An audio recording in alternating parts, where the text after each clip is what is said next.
大家好，歡迎嚟到窩廉 Magazine。今日2025年嘅8月25號啊，呢條係第二條片嚟嘅，又報翻啲樓市嘅成交二手消息啦。咁啊呢輪呢，由豪宅去到公屋呢，仍然啊樓市係全面受壓噶。雖然呢，好似又有啲好消息又升啊，又話美國減息，但係喂 HIBOR 又升翻啦。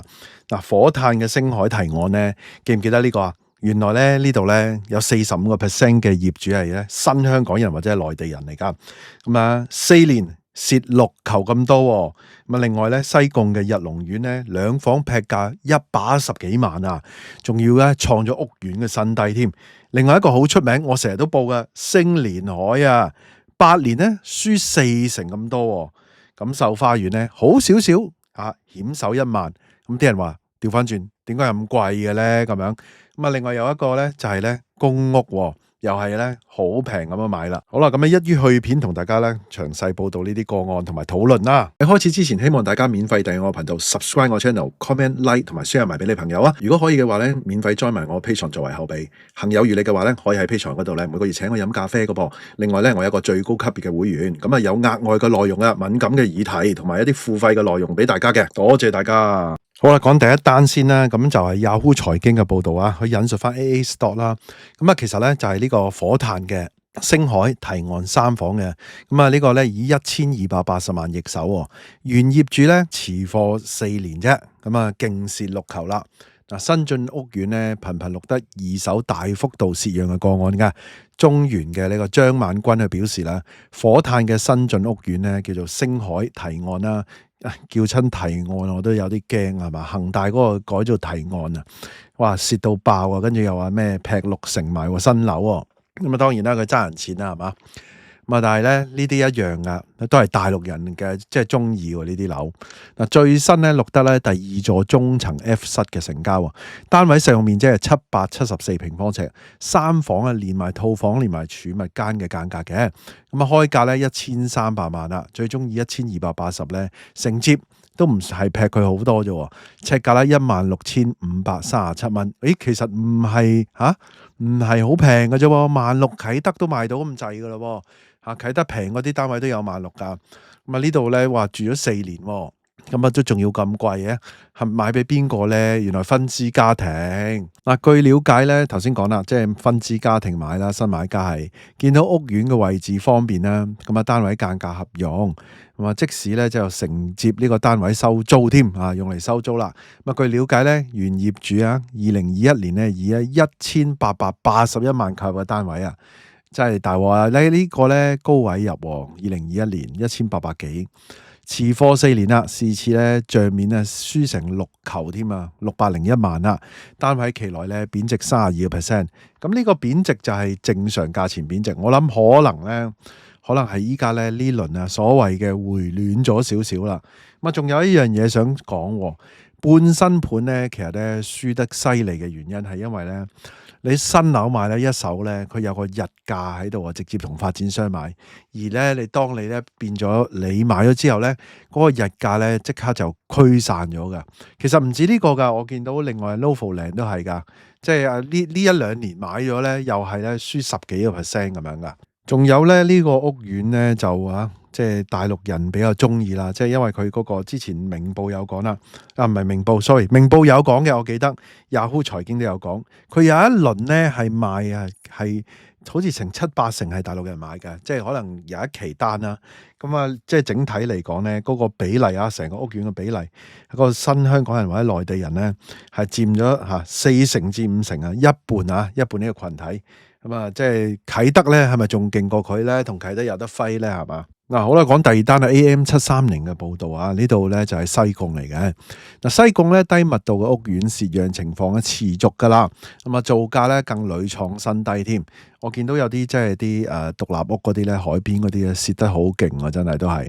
嗱，世紀21奇豐物業嘅呢個董事啊廖振雄佢表示咧，咁啊嗱，新近咧錄得咧西貢嘅日龍苑咧2座高層 D 室嘅二手成交噶，單位實用面積676平方尺噶，屬於2房2廳連埋儲物房嘅間隔噶，坐向西南，咁啊景觀係望內園景嘅。單位咧原先放盤叫價係850萬嘅喎，日前咧大幅咧累積減咗112萬啊！哇，真係減好多，兩房都要減110幾萬。嗱，最新近咧就以738萬成交，減幅咧13.2%啊，係減幅嘅啊。平均咧嗰個尺價係10,917蚊嘅，屬於咧市場嘅水平嘅咋。咁啊，但係咧嗰個造價咧係單位嘅新低嚟嘅喎，即係同類單位啊，呢個屋苑啊。咁啊，據了解咧，原業主喺2016年6月咧以一手購入上址啊，當時咧以901萬買入㗎。好彩16年啫，18年又升一陣係嘛，21年又再升一陣，所以咧佢依家持貨9年啦，差唔多10年咧，帳面咧要輸163萬啦，嗰個蝕幅咧18%嚟啊，揸9年蝕18%，所以你話 CCL 咧淨係話蝕到8年之前嗰個價唔係㗎，嗱呢個9年都要輸18啊咁樣咯。嗱，好啦，跟住咧就係咧呢個啦，嗱呢個屋苑咧嗰個蝕讓嘅程度咧，即係好慘烈啊，同埋咧係好多單咁樣即係劈價咁樣賣啊。嗱，呢個蝕讓成交啊，地產站啦，世紀21奇峰咧，又係世紀21喎，好多生意喎，佢哋好似啊。黎建峰表示咧，馬鞍山嘅星連海啊，2B 座中層 F 室，使用面積係765平方尺，3房嘅間隔，望海嘅，向南噶。咁啊，成交價咧係860萬噶，尺價咧係11,242蚊嘅。業主咧喺2017年咧4月以1439萬買入。哇！大鑊啊，1439買入，依家800幾萬賣出，哇！一殼眼淚啊，真係。咁啊，其實咧佢都唔想噶，佢放盤都放咗成年噶啦，已經係1年前放盤，叫價920萬，咁啊依家累減60萬嚇，即係減咗7%。嗱，依家你仲唔趁依家咧？大家即係話好事啊，好事啊，回暖啊咁樣，趁依家逃生門係嘛？即係如果想放嘅，趁依家放啦。不過我都係嗰句啦，我冇水晶球啊，點知啊？一陣話送身份證買樓定係點樣？大陸推好難講啊！依家香港即係越嚟越啊〜即係季咧，越嚟越多大陸人係即係嗰個即係登記啊！即係調翻轉香港人咧，唔係好入市得咁犀利啊！嚇，有大陸人托住先至係呢個跌幅啊！嗱，持貨8年咧，佢帳面蝕咗579萬，貶值40%啊！嗱，其實咧579萬你加埋使費有6球噶啦，又係嚇，即係同頭先嗰單差唔多啊！哇，即係6球賺又幾難喎，係嘛？哇，唔係有啲人賺好易嘅啫，有啲人賺好易。不過依家咧做零售餐飲啊等等嗰啲咧，即係我講緊老闆啊，都係難撐嘅依家嚇，即係唔好講話前線基層嗰啲啦。好啦，跟住講啦，元朗嘅錦繡花園啊，去到嗱嘛，根據流行睇盤嘅報導啦，元朗錦繡花園嘅洋房咧，獲得中港商人咧以1048萬承接啊，嗱尺價咧10,100蚊嘅。不過咧，即係我覺得呢單咧，佢買得真係超好價錢啊！嚇，非常之好嘅價錢嚇，都有成1,000蚊喎。咁有啲人話：哇，錦繡花園好舊㗎咯噃。嗱，美聯嘅呢個叫做廖旭榮佢表示啊，元朗錦繡花園咧，本月暫時錄得10宗成交。該行咧新近促成咧中港商人入市嘅個案，單位咧係 I 段4街單號屋嘅，實用面積係1035平方尺嘅。據悉咧，買家係區外人啊，咁啊，因為咧覺得咧屋苑低水啊，咁啊，其實呢度不嬲都係比較低水嘅，係嘛？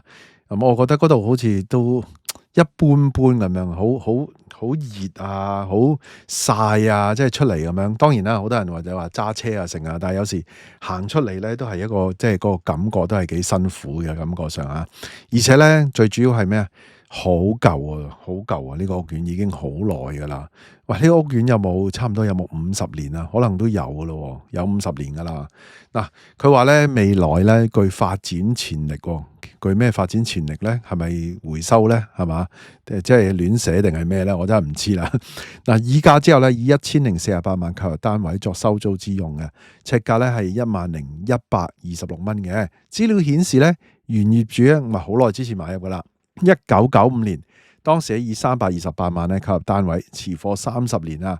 依家咧轉手啊，帳面咧賺咗720萬噶啦。嗱，咁啊唔好話冇賺啦，啊有啲都有賺噶。係嘛？你持貨30年或者持貨50年，梗係有得賺啦，係咪先？係嘛？唔好玩啦。好啦，嗱，跟住繼續再講落去啦。綠表客咧喺新一批白居二客入市之前呢，就率先搶盤喎。富城地產嘅陳俊明係表示咧，黃大仙公屋啊，竹園北村嘅桃園樓高層10室啦，實用面積443平方尺，原則咧就係開放式嘅設計嘅。咁啊，已間咗兩房嘅設計噶啦，依家未補地價，二手市場咧叫價220萬咧就貼市放盤喎。佢指出咧，上址放盤咧只係一個星期咧減價10萬，咁啊即刻獲得咧綠表客以210萬購入啊，尺價咧係4740蚊。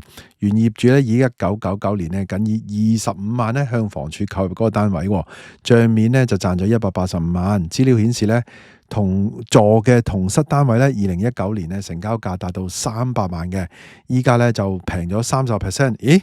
連公屋咧都係呢個即係呢個跌幅喎。